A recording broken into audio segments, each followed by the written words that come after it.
बिस्मिल्लाहिर्रहमानिर्रहीम। अस्सलाम वालेकुम नाजरीन, आपको अहम खबर से आगाह करते हैं कि यौम दिफा वज़ीर आज़म इमरान खान आर्मी चीफ समेत LOC पर पहुंच गए। मजीद जानने से पहले हमारे चैनल को सब्सक्राइब कर लें, बेल आइकन को प्रेस करें ताकि हमारी न्यू वीडियोस की नोटिफिकेशन आपको मिलती रहे।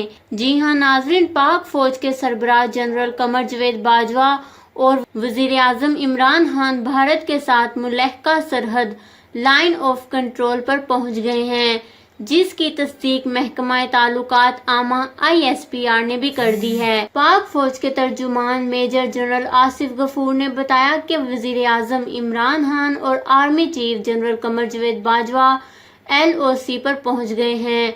वजीर आजम आर्मी चीफ LOC पर तैनात पाक फौज के जवानों से मुलाकातें करेंगे।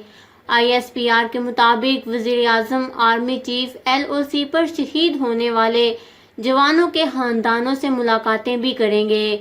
वजीर खारजा, वजीर दिफा, चेयरमैन कश्मीर कमेटी भी हमरा हैं। जबकि नाजरीन, army chief general Qamar Javed Bajwa ने कहा है कि कश्मीर तकमील पाकिस्तान का नामुकम्मल एजेंडा है और पाकिस्तान कश्मीर को कभी भी हालात के रहमो करम पर तन्हा नहीं छोड़ेगा।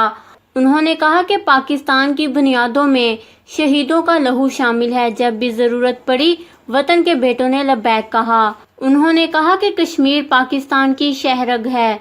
पाकिस्तान कश्मीर को कभी भी हालात के रहमो करम पर तन्हा नहीं छोड़ेगा, जबकि कश्मीरियों पर जुल्म हमारे सब्र का इम्तिहान है। कश्मीर का मसला इक़वाम मुत्तहिदा की करारदादों के मुताबिक हल होना चाहिए। कश्मीर में इंसानी हकूक़ की खिलाफ वर्जियाँ आलमी तंजीमों के लिए लम्हा फिक्र हैं। अल्लाह ताला कश्मीरियों पर अपना रहम फरमाए और कश्मीरियों को आज़ाद फरमाए। इस खबर को लेकर अपने कीमती राय का इजहार नीचे कमेंट्स में ज़रूर करिएगा। हमारे चैनल को सब्सक्राइब करें, आपको लेटेस्ट अपडेट्स मिलती रहेंगी।